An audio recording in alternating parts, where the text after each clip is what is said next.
وہ امت محمدیہ جسے امت واحدہ کا اعزاز دیا گیا تھا اور جس کے لیے اللہ تعالیٰ کی طرف سے یہ فرمان جاری ہوا تھا کہ وَاعْتَصِمُوا بِحَبْلِ اللَّهِ جَمِيعًا وَلَا تَفَرَّقُوا، وہ امت کیوں فرقوں میں بٹتی چلی جا رہی ہے اور ہر ایک فرقہ ایک اپنے وجود کے لحاظ سے ایک بہت بڑا فتنہ ہوا کرتا ہے؟ تو جواب اس کا ان ویڈیوز کلپس میں آپ ملاحظہ کیجئے گا۔ تو پہلے ویڈیو کلپس، اس کے بعد تھوڑی سی بات ہوگی۔ بزرگ گزرے ہیں شیخ التفسیر مولانا محمد علی لاہوری رحمۃ اللہ علیہ، بہت بڑے بزرگ، صاحب کشف و کرامت، یقینی طور پر ان سے کشف ظاہر ہوئے، کرامتیں ظاہر ہوئی، اس میں کوئی شک نہیں۔ دو ساتھیوں نے ایک دفعہ ان کا امتحان لینا چاہا کہ یہ صاحب کشف و کرامت ہے کہ نہیں، تو انہوں نے کچھ فروٹ لے لیے، ایک تھیلے کا جو فروٹ تھا وہ حلال پیسوں کا تھا اور دوسری تھیلے کا جو فروٹ تھا وہ حرام پیسوں کا تھا، اور روانہ ہو گئے۔ جس حضرت کے کمرے میں دونوں داخل ہوئے، السلام علیکم، وعلیکم السلام، کیسے آنا ہوا؟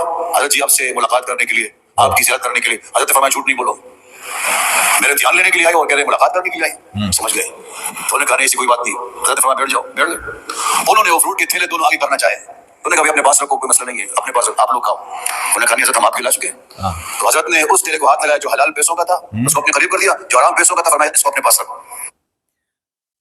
یہ حضرت مسجد کے ممبر سے، ممبر رسول صلی اللہ علیہ وسلم سے کتنا مبالغہ فرما رہے ہیں، اور یہ بریلوی نہیں ہے، یہ شیعہ نہیں ہے، یہ قادیانی نہیں ہے، یہ دیوبند مسلک کے ہیں۔ اب ایک اور ویڈیو کلپس۔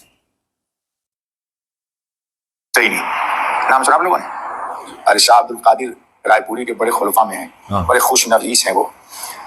تو مدینہ منورہ میں وہ ایک صاحب کے ہاں ٹھہرے، ان کا مکان جنت البقیع کے بالکل سامنے، یہ جنت البقیع ہے، یہ راستہ ہے، اس طرف ان کا مکان۔ تو صاحب مکان نے مدینہ منورہ میں ان سے ایک بات کہی، یہ کتاب میں لکھا ہوا ہے جی، ہمارے پاس ہے ایک کتاب، اس میں یہ واقعہ لکھا ہے۔ کیا لکھا ہے کہ صاحب مکان نے کہا کہ حضرت میں روزانہ دیکھتا ہوں یا اکثر رات میں 2 بجے 2:30 بجے کے بعد کہ کچھ لوگ قبرستان میں داخل ہوتے ہیں اور کچھ قبروں کو کھولتے ہیں اور وہاں جو دفن ہے مردہ اس کو نکال دیتے، باہر لے جاتے ہیں اور باہر کے مردے کو لا کے اس میں دفن کر دیتے ہیں۔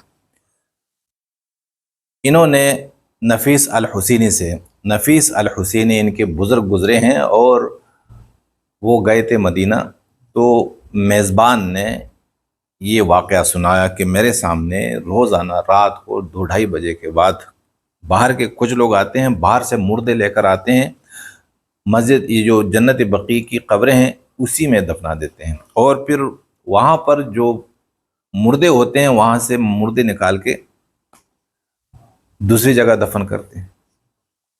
تو نفیس الحسینی نے کہا کہ یہ تو وہ لوگ ہیں جو یہاں دفن نہیں ہونا چاہتے تھے، جو یہاں مرنا نہیں چاہتے تھے، لیکن مجبوری کی حالت میں یہاں مر گئے اور جنت بقیع میں دفن ہو گئے، تو اب غیبی طاقت آتی ہے اور یہاں سے انہیں نکال دیتی ہے، اور جو باہر کے مردے آ کے یہاں دفناتے ہیں تو وہ کون ہیں؟ وہ جو مرنا چاہتے تھے مدینے میں، دفن ہونا چاہتے تھے جنت بقیع میں، لیکن نہیں آ سکے اور کہیں اور مر گئے، تو وہاں سے انہیں نکال کر یہاں جنت بقیع میں دفن کیا جا رہا ہے۔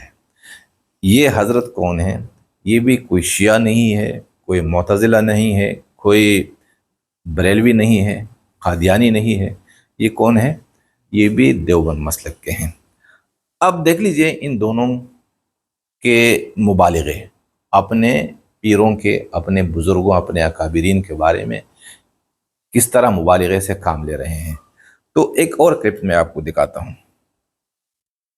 اب دیکھیے یہ کون سی ذات ہے، کون سی ہستی ہے کہ جس نے جسم سمیت نبی مکرم صلی اللہ علیہ وسلم کو بھجوایا۔ لوگ کہتے ہیں 1450 سال پیدا ہوتے حضور کی صحبت میں بیٹھتے، مصافحہ کرتے، معانقہ کرتے، ہم نے 1450 سال گزرنے کے باوجود بھی جسم کو چھوا، ہاتھوں کو چھوا، ان کے لبوں کو چھوا، داڑھی کو چھوا، آنکھوں کو چھوا، کانوں کو چھوا، اور پھر سرکار لے گئے مقام محمدی میں، وہاں ملاقات ہوئی نبی پاک صلی اللہ علیہ وسلم کی روح انور سے۔ پوری امت محمد میں صرف ایک شخص اویس قرنی تھا جس کو روح سے فیض ہوا، حضور کی۔ اب سرکار نے ہم کو وہاں بھیج کے حضور کی روح سے فیض دلوایا، اب ہم کیا سمجھیں گے؟ مولا علی سے فیض ہوا، رحمۃ اللہ علیہ سے، ساری چیزیں ہوتی ہیں اللہ سے گفتگو، ایک تو گفتگو ہوتی ہے نا باقاعدہ، کوئی مراقبہ کرے اور یہ کرے وہ کرے،